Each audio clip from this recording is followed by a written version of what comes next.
Welcome back to the Football Rig, ladies and gentlemen. It's been a while.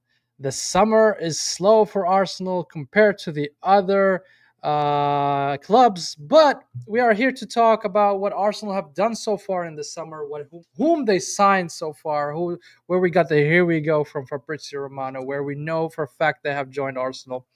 So let's break it down for you. But before we start, hit the like button, ladies and gentlemen. Hit the subscribe button if you are new, and welcome to the channel. So Arsenal, Arsenal so far in the transfer window signed three players. Okay, they signed officially Martin Zubamendi. It's a signing that has been done in January, but it only materialized in this summer, probably even in July.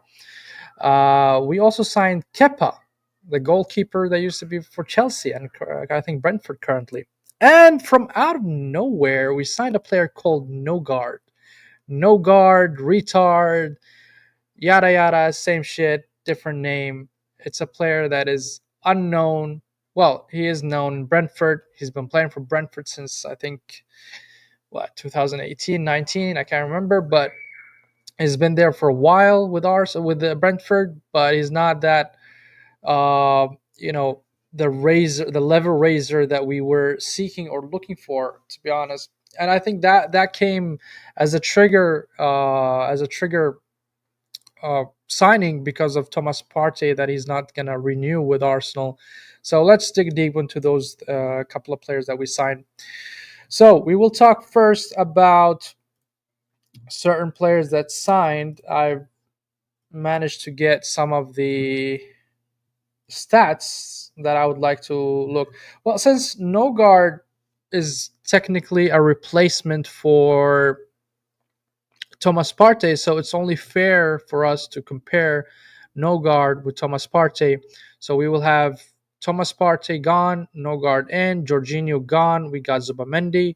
So like for like, head to head, I really don't like this. I wanted Thomas Partey to stay because Thomas Partey is a significant player. He was one of the best, if not the best player in Arsenal last season.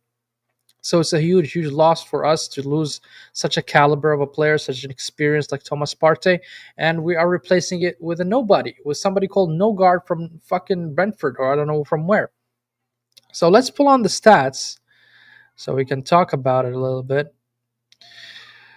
Uh, is it this one? Yeah, it's that one. Okay, so the first one that I want to talk about is Thomas Partey versus Nogard. As you can see, in terms of appearances, they almost have similar appearances where Thomas Partey edges a bit for with 8 games. So 130 appearance, 122 for Nogard. So that means they roughly joined the Premier League plus minus within the same time and same vicinity. And you can see the goals are almost the same. Thomas Partey is 9 goals, Nogard is 11 goals. Assist wise, Nogard exceeds him with quite a bit. He almost doubled him, even more than double. But for us as a DM, we don't really look into the goals and assists a lot. We look on how they can control the game, how they can tackle, how can they win the ball back. So I will not really look into the attack because really I don't care much about it for a DM. Let's look at the team play. So passes completed, of course, Arsenal are playing much more possession ball compared to Brentford, and that's why we're seeing the numbers of Thomas Partey quite high compared to Nogard, where Brentford is playing, I would say, a transition football or a counter attack type of football. So that's why the numbers is a bit edging towards Thomas Partey in terms of number of passes, throw balls, and all that stuff. But let's look at defending. So when it comes to defending, blocks, Nogard has 44 blocks. Interception, Nogard has 200 compared to 120 for Thomas Partey. Tackles, also Nogard has 321 compared to 260. So in the same manner that I said that Arsenal way of play or style of play, which is possession-based football, also it can be reflected here. You can see that not much of attacks goes towards our midfield, where we are secure a bit, compared to Brentford, where they are more or less every game in the defensive side. So that's why we're seeing the numbers of the defensive attributes is ramping up for Nogard here, where in the passing we saw Partey exceeding Nogard. Overall, I'm not gonna judge. The player looks okay-ish when it comes to numbers and statistics, but who the fuck is he? You know what I mean? And age profile wise, they're both almost similar age. Where Thomas Partey, I think he's 32 years old, and Nogard is 31. So there's not much of a difference or an argument there when it comes to age profile. But is it really a signing that Arsenal are looking for? Is it that level raiser that Arsenal really needed this summer to reinforce the squad? He could be a squad player, but for me, it's not a priority for us to sign a DM, to be honest. But maybe they felt it's a need since Thomas Partey is going, and they also lost Jorginho. That's a big chunk of your midfield. So I understand why they triggered those signings, but overall, this came out of nowhere. This signing came out of nowhere. In 24 hours, we just heard the name. The next few hours, we heard them Arsenal signing this player for £11 million. Am I happy with the signing? I'll be honest, I cannot say for this particular signing unless I see what's going to happen in the summer overall, because overall we are awful. We are way behind when it comes to signings, getting our main targets, getting the striker, getting the winger. We didn't even sign up any of those two attacking options. So that's why for me, this kind of signing seems kind of a gallop signing that you're just filling or like a ticking a box basically, that oh look, I have 4 or 5 midfields. Hit the like button, guys. Hit the subscribe if you're new to the channel. But overall, I don't know why we are going for these type of player where we need our attacking guys, our attacking options, the striker and the winger. Those are the players that I think we need to prioritize. So even though that Nogard or even Kepa or any other players, the fees are low. So for Kepa it's 5 million, and for Nogard it's 11 million. But don't forget the salaries. I read that Kepa is going to earn about £75,000 a week. I don't know what is Norgard's salary, but I don't think it's going to be less than 50k a week. So that's taking some of your capacity of signing other players that you might sign for 300k or 250k. So that's why I want to prioritize those key signings before going to those squad bulking or reinforcement types of signings. So this is when it comes to numbers. The player seems okay-ish. I'm not gonna lie. I haven't watched him that enough for me to give a fair judgment of him, or an eye test like a lot of people like to say. But it's still an awful signing, guys. I'm trying to find a thing to say about it, but I don't have, man. Even his name is shit, man. Norgard, a retard, man. What a retard signing, man. Holy shit. But it is what it is. This is what we have so far. This is what has uh, been announced from Arsenal, that we signed Norgard for £11 million. That Danish player, 31 years old. So let's see how it happens. Let's see what happens with this signing. I'm not happy, but because I prefer Partey, even though he's 1 year older, but Partey's caliber and weight that he brings in the midfield. You know that I solemnly believe that we lost to PSG in the Champions League in the semifinals because of Thomas Partey. In the first leg, he was not there, and that's why we were demolished and screwed by PSG. Even the second leg, when we played PSG and Partey was there, we still lost. But if you've watched the game, it seemed a bit balanced.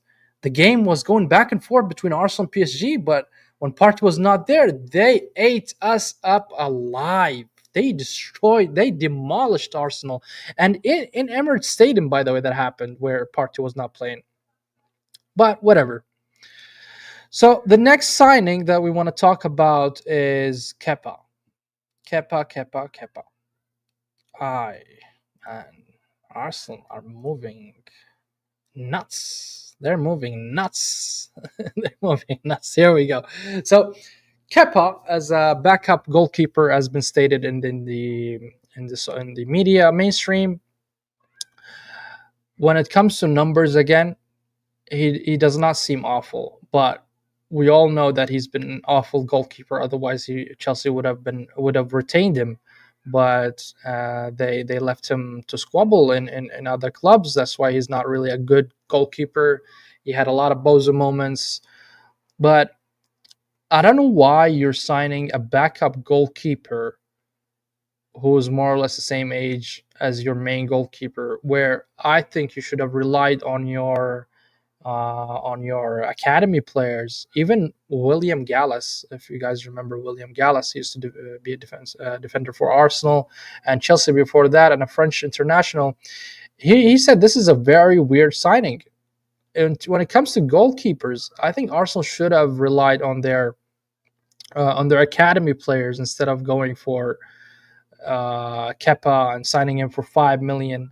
It's not a huge fee, but he's going to be earning around £75,000 a week.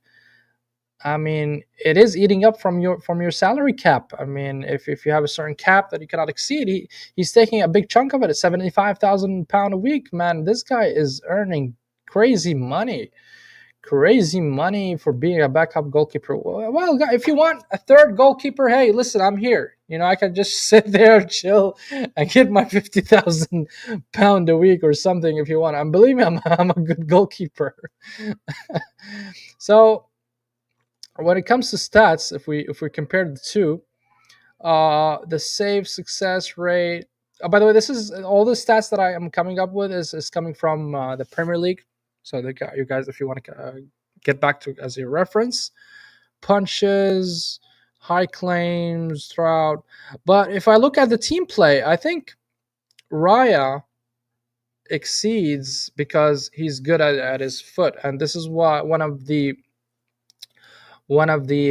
key I would say aspects in David Raya where we prefer him because he's good at his foot. He can throw a long ball. He can pass long ranges. He can comfortably receive the ball, and he's good at his feet.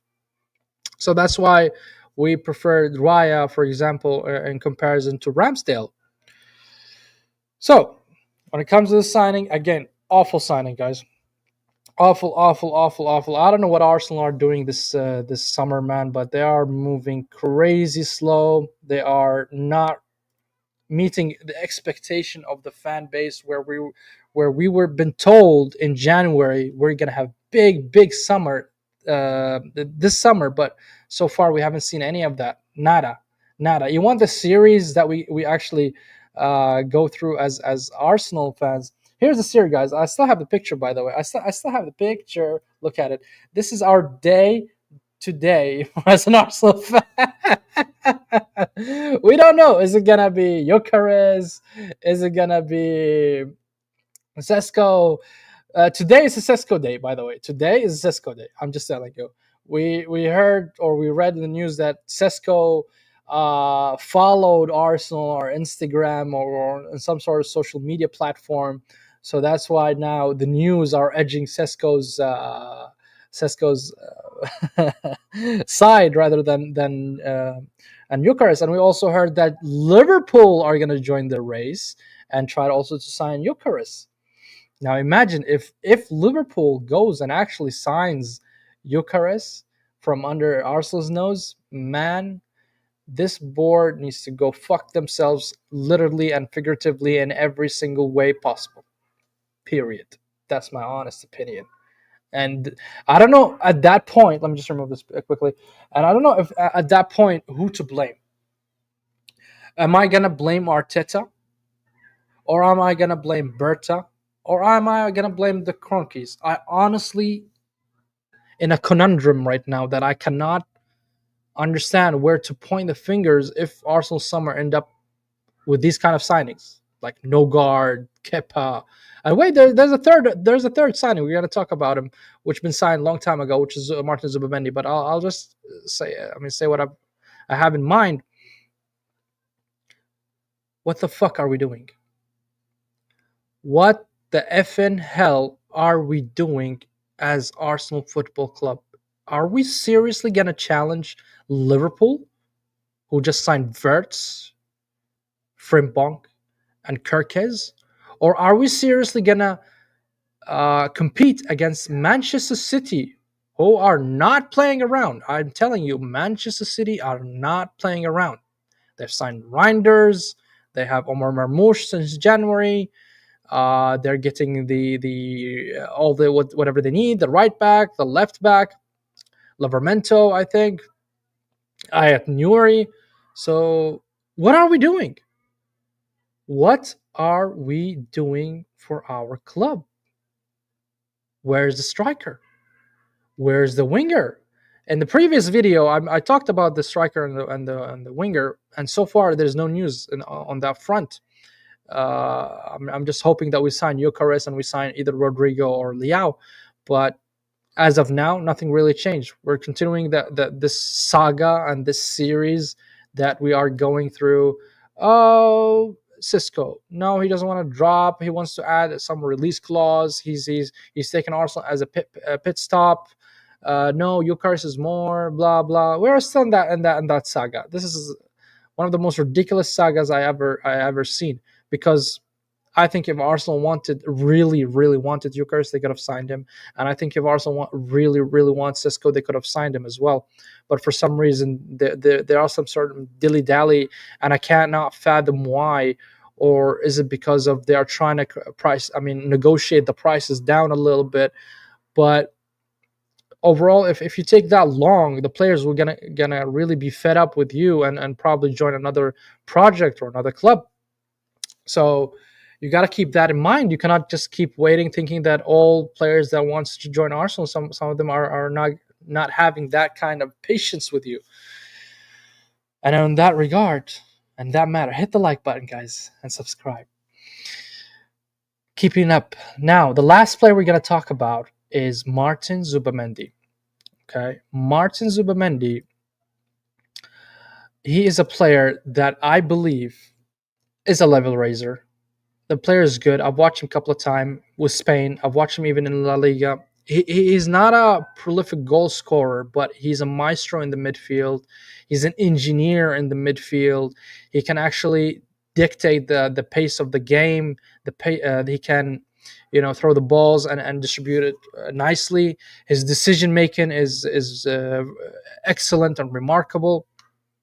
So I think he's a good addition to the team, and I think he's going to be one of the main starting 11.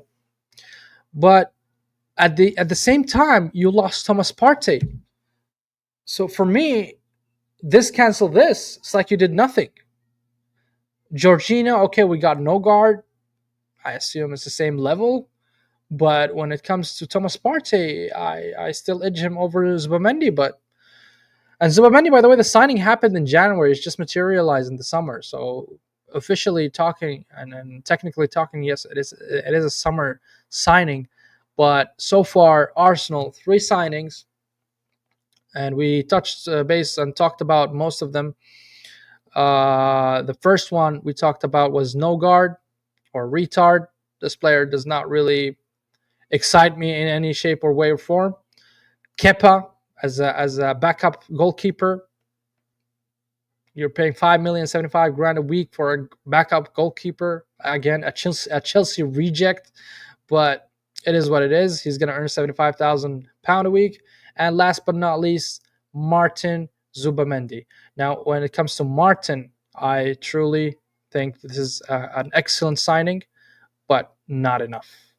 Guys, it's not enough for Arsenal to challenge. Not at all. Not at all. We need a striker. We need a winger. We need creative midfield that can compete with Odegaard. We need a lot, guys. We need a backup for Saka. We don't need a no fucking guard retard shit. I really don't rate these kind of players. Those are only squad players that you're filling your squad with a bunch of nonsense and a bunch of retards and a bunch of losers. These are not, you cannot even rely on them in the cups. You cannot go into the FA Cup or the Carabao Cup with these players and lose, and then say our squad is thin and our squad is not good enough. This is absurd, man. This is absurd. Arteta is in his sixth season, and this is the types of signings we're having. Look, I'm kind of freaking out. Yes, because I am traumatized of how Arsenal have been running their summer transfer windows, their January transfer windows, and we ended up every time, every single time in the middle of the season, we're going to have an injury here or an injury there, and we cannot sustain, and we lose a lot of points and a lot of games that actually you lose the whole season. This is a repetitive story that I've been living with Arsenal for the past 20 years. So now the board needs to actually act. Berta needs to interfere here and give Mikel Arteta the players, the level of players he needs to get us over the line. This is crucial. We're not gonna challenge with such signings. I'm not gonna sign a nobody or a retard from somewhere and expect Arteta to mold him to be a superstar. It's not gonna happen, guys. It's not. I'm telling you, it's not. Just forget about this crazy Coco Land stories. It's not gonna happen. We need superstars that are gonna hit the ground running right away. A player that you're gonna purchase, you're gonna buy, you're gonna plug him in the first in the starting 11, and he will immediately perform. This is the type of players you need. Berta, if you are listening, please, I'm begging you, for fuck's sakes, I'm begging you, get a player that can win Arsenal a trophy. I'm not demanding a Champions League. I'm not demanding a Premier League. A fucking trophy. And on that note, I want to say thank you very much for tuning in. Hit the like button, leave a comment, guys, and subscribe if you are new to the channel. Ciao.